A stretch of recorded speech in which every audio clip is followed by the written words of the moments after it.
நமது நாட்டை அடுத்த 5 ஆண்டுகளுக்கு ஆட்சி செய்யப்போவது யார் என்பதை தீர்மானிக்கும் நாடாளுமன்ற தேர்தல் குறித்த மக்களின் மன ஓட்டத்தை நாட்டின் அனைத்து பகுதிகளிலும் இருந்து திரட்டி தரும் புதிய தலைமுறையின் முயற்சிதான் இது. பெரிய மாநிலங்கள், சிறிய மாநிலங்கள், ஒரே ஒரு தொகுதியை கொண்டிருக்கும் யூனியன் பிரதேசங்கள் என பயணம் நாடு முழுவதும் செய்து நமது செய்தியாளர்கள் நேரடியாக தகவல்களை வழங்கி வருகிறார்கள். இதன் தொடர்ச்சியாக இன்று நாம் பார்க்க இருப்பது மத்திய அரசின் ஆட்சிக்குட்பட்ட யூனியன் பிரதேசமான டாமன் டையூவின் அரசியல் கள நிலவரம். யூனியன் பிரதேசமான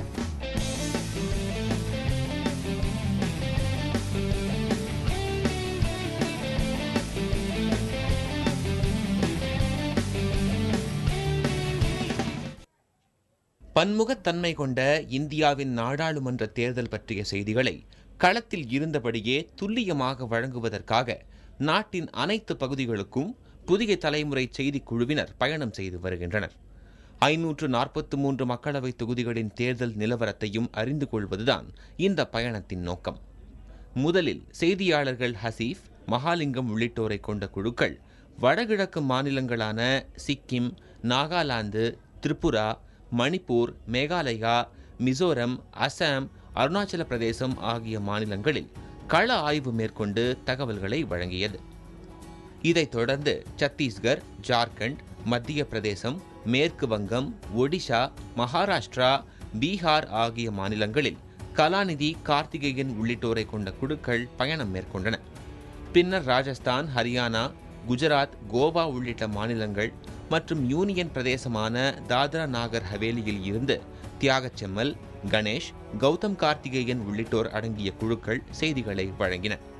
மாநில முதல்வர்கள், பலதரப்பு அரசியல்வாதிகள், சாமானிய மக்கள், நிபுணர்கள் உள்ளிட்ட அனைத்து தரப்பினரின் கருத்துகளும் ஆராயப்பட்டன. இதன் தொடர்ச்சியாக மத்திய ஆட்சிக்கு உட்பட்ட யூனியன் பிரதேசமான டாமன் டையூவில் நமது செய்தியாளர் கணேஷ் ஆய்வு நடத்தி வருகிறார். அதிகம் அறியப்படாத டாமன் டையூவின் அரசியல் நிலவரத்தை துல்லியமாக அறிந்து கொள்வதற்காக அந்த பிராந்தியத்தின் பெரும்பாலான பகுதிகளுக்கு அவர் பயணம் செய்திருக்கிறார். தனித்தனியே பிரிந்து கிடக்கும் டாமனும் டையூவும் எப்படி நிர்வகிக்கப்படுகின்றன? மக்களவைத் தேர்தல் பற்றிய இப்பகுதி மக்களின் பார்வை என்ன? எந்தெந்த அரசியல் கட்சிகள் டாமன் டையூவில் ஆதிக்கம் செலுத்துகின்றன? இது போன்ற கேள்விகளுக்கு டாமன் டையூவில் இருந்து நமக்கு நேரடியாக பதில் தரப்போகிறார் செய்தியாளர் கணேஷ். யூனியன் பிரதேசமான டையூ டாமனின் அரசியல் சூழலை பற்றி பார்ப்பதற்கு முன்பாக அழகிய கடற்கரைகளை கொண்டுள்ள அப்பகுதிகளை பற்றிய ஒரு அறிமுகத்தை பார்க்கலாம்.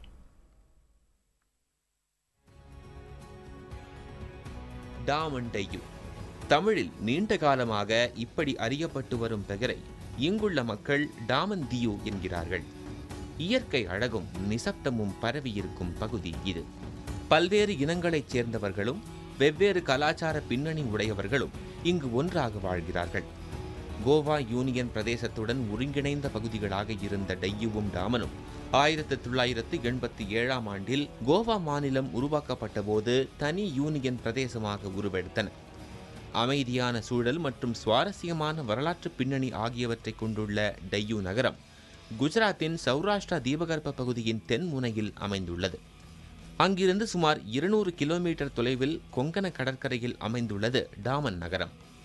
சாலை வழியாக இந்த இரு பகுதிகளுக்கும் இடையிலான தூரம் சுமார் 600 கிலோமீட்டர்.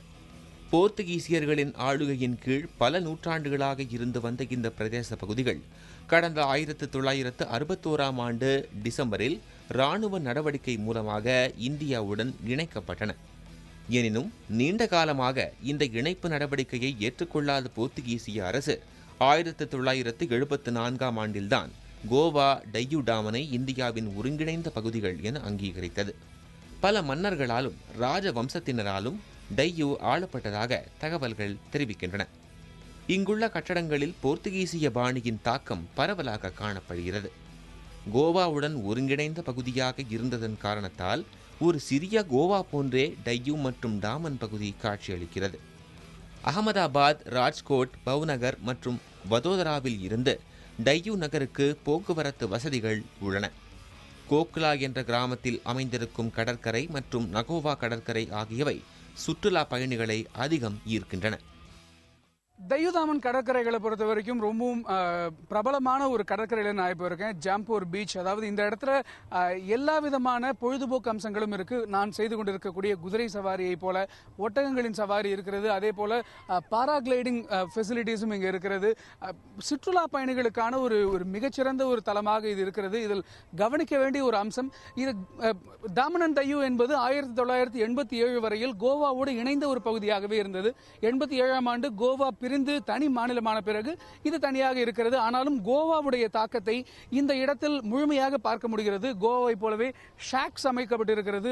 கடற்கரை முழுவதும் மதுபானங்கள், உணவுகள் என்று எல்லாவற்றையும் விற்பனை செய்யக்கூடிய சிறிய சிறிய ஷாக்ஸ் எனப்படும் கடைகள் இங்கு கடற்கரை முழுவதும் இருக்கிறது. வெளிப்படையாகவே மதுபானங்கள் விற்பனை செய்யப்பட்டாலும் கூட குடும்பமாக சுற்றுலா வருவதும் இங்கு குறைவதில்லை. அதே போல மதுபானங்களை அறிந்துவிட்டு பெண்களிடம் பிரச்சனை செய்வது போன்ற எந்த விதமான தவறான செயல்களும் இங்கு நடப்பதில்லை என்பதால் சுற்றுலா பயணிகளுக்கு மிகச்சிறந்த ஒரு இடமாக இது இருக்கிறது.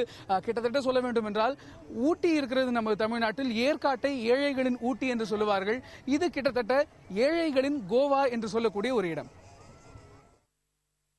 டாமன் தையூவின் வரலாறு பற்றியும் கடந்த காலங்களில் இப்பகுதிகளை ஆட்சி செய்த மன்னர்கள் பற்றிய வரலாற்று பதிவையும் இப்போது பார்க்கலாம். வளைகுடா மற்றும் மேற்கத்திய நாடுகளோட ரொம்பவே சுலபமாக கடல் வழியில வணிகம் செய்ய முடியும் அப்படிங்கிறதுனால வரலாற்று காலம் தொட்டே இந்த தையூதாமன் நகரங்கள் மிக முக்கியமான துறைமுக நகரங்களாக விளங்கி வந்திருக்கின்றன. முக்கியமாக 2ஆம் நூற்றாண்டுல குஷானர்கள் ஆட்சி காலத்தில் தொடங்கி அதற்கு பிறகு பாமினி சுல்தான்கள், லதா சாம்ராஜ்யம்னு தொடர்ந்து ஒவ்வொரு சாம்ராஜ்யமுமே முக்கியமான 2 நகரங்களாக இந்த தையூதாமனை கருதி இருக்கிறாங்க. அது மட்டும் இல்லாம 1500களில் குஜராத் சுல்தான்கள் இங்கு ஆட்சியில் இருந்தபோது முகலாயர்கள் இந்தியாவில் ஆட்சி அமைச்சாங்க. அப்போ முகலாயர்கள் கிட்ட இருந்து தம்முடைய ஆட்சியை காப்பாற்றிக்கணும் அப்படிங்கிறதுனால குஜராத் சுல்தானான பகதூர் ஷா போர்ச்சுகீசியர்கள் கிட்ட இந்த தையூதாமன் நகரங்களில் வரி வசூல் செய்கிற உரிமை, அதே போல இங்கு கோட்டை அமைத்துக் கொண்டு வர்த்தகம் செய்யக்கூடிய உரிமை ஆகிய உரிமைகளை கொடுத்து தன்னுடைய ஆட்சியை காப்பாற்றிக்கிட்டாரு. 1526 இருந்து 1961 ராணுவ நடவடிக்கை மூலமாக இந்திய குடியரசோடு இணைக்கப்படும் வரையில் இந்த நகரங்கள் இரண்டுமே போர்ச்சுகீசிய காலனிகளாகவே இருந்து வந்திருக்கின்றன. சுதந்திரத்திற்கு பிறகு கோவா தையூதாமன் ஒட்டுமொத்தமான ஒரு யூனியன் பிரதேசமாக இருந்தது. 87 கோவா தனி மாநிலமாக பிரிக்கப்பட்ட பிறகு தையூதாமன் யூனியன் பிரதேசமாக இருந்து வருகிறது. இந்த இடத்தை பொறுத்த வரைக்கும் சுற்றுலா முக்கியத்துவம் வாய்ந்த பகுதி. முக்கியமாக நான் நின்று கொண்டிருக்கக்கூடிய இந்த தமன் கோட்டை, அதே போல செயின்ட் ஜெரோம் கோட்டை கடல் வணிகத்திற்காக கட்டப்பட்டது. அதே போல செயின்ட் கத்தீட்ரல் தேவாலயம் போன்ற முக்கியமான போர்ச்சுகீசிய நினைவு சின்னங்கள் இங்கு இருக்கின்றன. அதே போல தையூ நகரத்தில் இருக்கிற பழைய தேவாலயம் மற்றும் அழகான கடற்கரைகளுக்காகவும் சுற்றுலா பயணிகள் அதிகமாக இங்கு வந்து போகிறாங்க. முக்கியமாக இந்த தமன் நகரத்தை பொறுத்த வரைக்கும் இது கடற்கரை நகரம். இந்த நகரத்திற்கு நடுவில் தமன் கங்கா நதி அழகாக ஓடுகிறது. வரலாற்று சின்னங்கள் இருக்கின்றன. சரியாக பராமரிக்கப்பட்டால் இந்த நகரம் லண்டனின் தேம்ஸ் நதி ஓடும் லண்டன் நகரத்தை போல ஒரு அழகான நகரமாக வர முடியும் என்றும், ஆனால் அதற்கான சரியான நிர்வாகம் இல்லை என்றும் சொல்லப்படுகிறது. நம்மாலேயே பார்க்க முடிகிறது. நான் நின்று கொண்டிருக்கும் இடத்திற்கு கீழே அங்கு போர்ச்சுகீசியர்களுடைய சுரங்கப்பாதை என்று சொல்லக்கூடிய ஒரு பாதை இருக்கிறது. ஆனால் பராமரிப்பு இல்லாமல் அது போடப்பட்டு கிடக்கிறது. சரியான பராமரிப்பு இருந்தால் இது தேம்ஸ் நதி ஓடும் லண்டனை போல இருக்கும் என்று இந்த பகுதிவாசிகள் புலம்புவதை நம்மால் கேட்க முடிகிறது. புதிய தலைமுறைக்காக ஒளிப்பதிவாளர் ஜஸ்டின் மற்றும் தீபக்குடன் கணேஷ். டாமன் டையூ பகுதியை இந்தியாவின் ஒருங்கிணைந்த பகுதியாக மாற்ற ராணுவம் மேற்கொண்ட முயற்சிகள் பற்றியும் அதை நினைவுபடுத்தும் வகையில் அங்கு வைக்கப்பட்டுள்ள போர் நினைவு சின்னங்கள் பற்றியும் நமது செய்தியாளர் கணேஷ் தெரிவிக்கும் தகவல்களை இனி பார்க்கலாம். 1526 முதல் 1961 ஆண்டு வரையில் 450 ஆண்டுகள் போர்ச்சுகீசியர்கள் தாமன் தையூ பகுதியை ஆட்சி செய்து வந்தார்கள். கிட்டத்தட்ட 450 ஆண்டுகளுக்கு பிறகு 1961 டிசம்பர் 19 அன்று மராத்தா படைப்பிரிவு, அதாவது மராத்தா இன்ஃபான்ட்ரி இங்கு வந்து போர்ச்சுகீசிய படையினரோடு சண்டையிட்டு ராணுவ நடவடிக்கை மூலமாக மட்டும்தான் இந்த தையூதாமன் பகுதி இந்தியாவோடு இணைக்கப்பட்டது. அதற்கான நினைவு சின்னம் தான் எனக்கு பின்னால் இருக்கிறது. அதனைத்தான் நீங்கள் பார்த்துக் கொண்டிருக்கிறீர்கள். இவை போன்ற ஏராளமான வரலாற்று நினைவு சின்னங்கள் பொதிந்திருக்கும் பகுதிகளாக தையூதாமன் பகுதிகள் இருக்கின்றன. இன்னும் சொல்ல போனால் போர்ச்சுகீசியர்கள் வெட்டியிருந்த அகழிகள், பதுங்கு குழிகள் கூட இன்னமும் அதே நிலையிலேயே கொஞ்சம் பராமரிப்பு இல்லாமல் கூட போட்டு வைக்கப்பட்டிருக்கின்றன. அந்த அளவிற்கு வரலாற்றோடு பின்னி பிணைந்த ஒரு இடமாக இருக்கிறது. இவை தவிர இவற்றை பார்க்க வரும் சுற்றுலா பயணிகளை தவிர விவசாயம், தொழில்துறை வளர்ச்சியும் இந்த பகுதிகளில் அபரிதமாக இருக்கிறது. ஒரே ஒரு தொகுதியை கொண்டிருக்கும் டாமன் தையூவின் தேசிய முக்கியத்துவம் என்ன? எந்த அடிப்படையில் இந்த பிராந்திய மக்கள் வாக்களிக்கிறார்கள்? நமது செய்தியாளர் கணேஷ் தரும் நேரடி தகவல்களை சிறிய இடைவேளைக்கு பிறகு பார்ப்போம். இணைந்திருங்கள்.